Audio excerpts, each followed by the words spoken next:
This video, we will be discussing the defiant destroyer. This person is not merely confused, needy, entitled, or insecure. They have shown repeated contempt for what is good. They have been warned, they have been forgiven, they have been given opportunities to change, yet they continue choosing deception, injury, dominating, or sabotage. The defiant destroyer does not seek help so they can become whole. They seek help so they can recover enough strength to continue harming.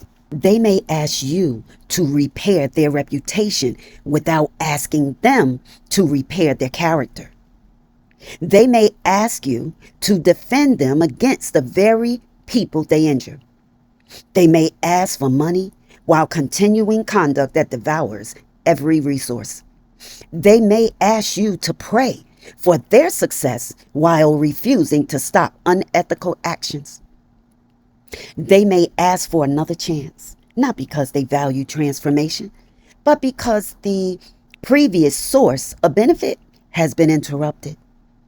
This person appears in abusive relationships, destructive business dealings, corrupt workplaces, controlling families, manipulative ministries, and any environment where compassion is repeatedly used to protect wrongdoing. Their physical cues may include an unusual calmness while describing harm they caused. They may smirk when someone else is in distress. They may stare without empathy. They may become highly emotional only when they face loss. Their sorrow appears strong or strongest when privilege is removed, not when another person is injured. They may speak of forgiveness while avoiding repair. They may demand grace but show little concern for justice. Psychologically, the defiant destroyer is committed to control. They do not merely want help. They want help without limits, without questions, without witnesses or accountability. In their heart, people have become instruments. In their spirit, power has replaced reverence. In their soul, repeated choices have made cruelty easier and truth increasingly unwelcomed. This is not someone you defeat through endless explanation. Proverbs 26 verse 4 warns against answering foolishness in a manner that pulls you into it. 1 Samuel 16 verse 7 reminds us that human beings look at outward appearance, but God examines the heart. You may see tears. God sees what the tears are asking for. You may hear an apology. God sees whether the person grieves the harm or merely grieves the loss of control. And you must not help this individual as they demand, because helping them regain power may place someone else in danger. Because restoring their image without moral repair hides the truth. Because giving them another private opportunity may simply give them another private victim. There are moments when love requires distance. There are moments when wisdom requires witnesses. There are moments when the most righteous action is to refuse private involvement and allow lawful, professional, pastoral, or community processes to address what has occurred. Forgiveness does not require renewed trust. Prayer does not require renewed partnership. Compassion does not require placing yourself back within reach of destruction. You will find these individuals wherever image matters more than character. You may find them among people who seek spiritual titles but reject accountability.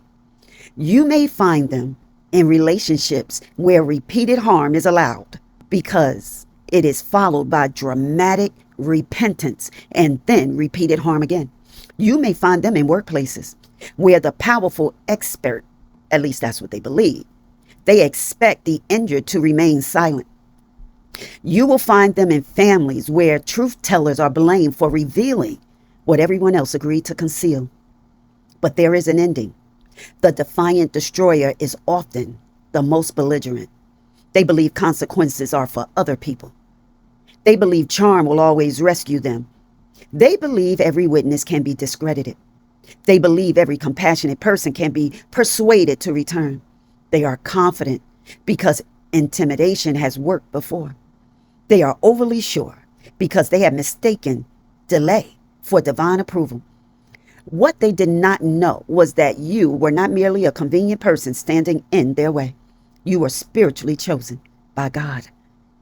You're not chosen to be superior. You are chosen to carry truth, to preserve what is sacred, to survive what was designed to silence you, to leave with your soul intact.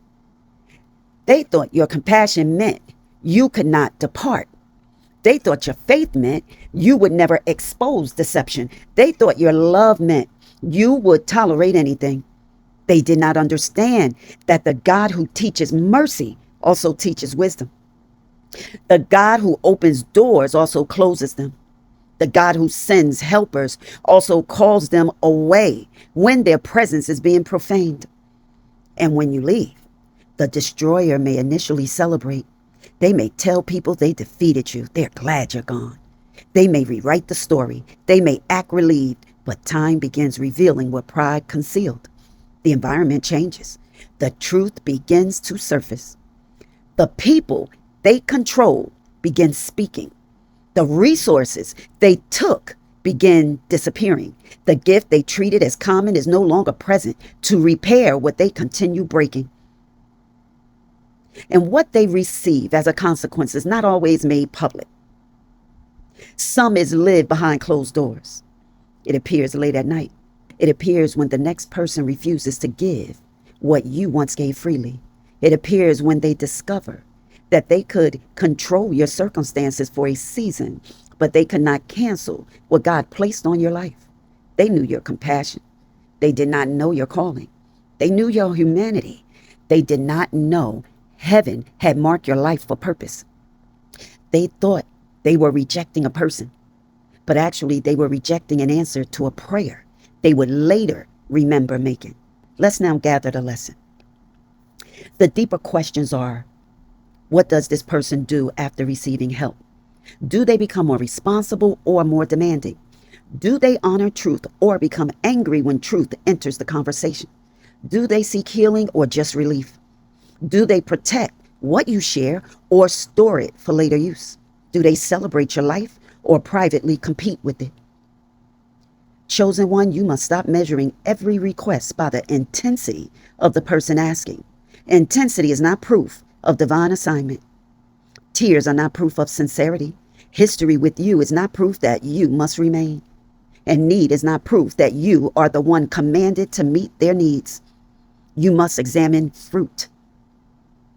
Jesus said in Matthew 7, verse 16, that people are known by what their lives produce, not by titles, not by claims, not by dramatic declarations, but by fruit. A person who truly values help begins treating the gift with care. A person who truly values wisdom begins making different decisions. A person who truly values reconciliation begins repairing what they damaged.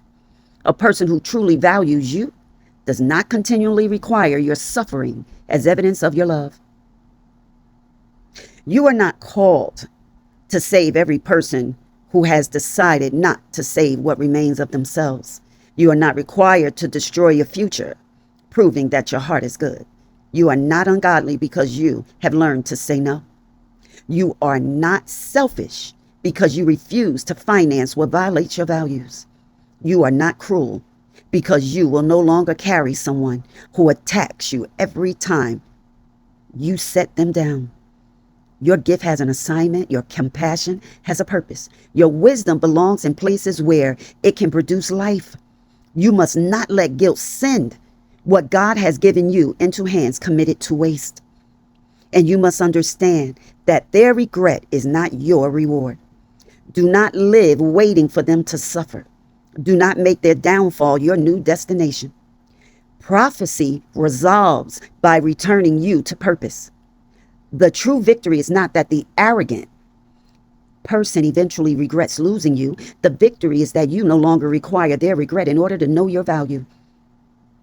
The victory is that you learned. The victory is that you discerned, matured. The victory is that your compassion survived without remaining naive. The victory is that you walked away without becoming what injured you. There will come a day when some of the people who underestimated you will understand what stood before them. They will remember the wisdom they mocked, the kindness they consumed, the warnings they called negativity, the person they believed would always be available. And in that hour, they may experience something called consequences. But by then, you will not be standing at the old door. You'll be long gone. You will be living in the future that required you to leave. You will be serving people who do not punish you for being gifted. You will be teaching those who honor truth. You will be building where your contribution is not secretly resented. You will be loving without disappearing. You will be giving without betraying your soul. Because God did not choose you to become an endless supply for people who refuse transformation. God chose you to carry light with wisdom, to speak truth with compassion, to help without becoming imprisoned by another person's refusal to grow. And perhaps that was the mystery they never saw. They believed the greatest thing about you was that you gave to them.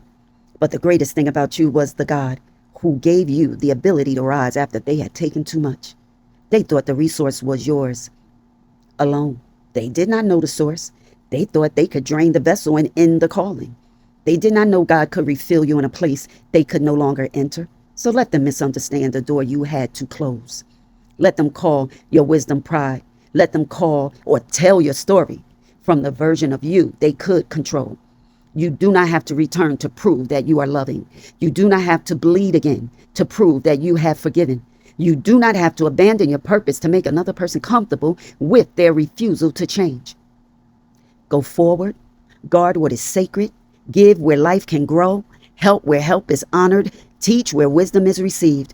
And when God tells you that your assignment in a person's life has ended, do not remain because guilt has learned how to imitate compassion. You were not chosen to be consumed. You were chosen to carry truth. Thank you for visiting my channel. May your soul be blessed. Stay covered, stay conscious, and stay undefeated. And I'll see you in the next one. Bye-bye.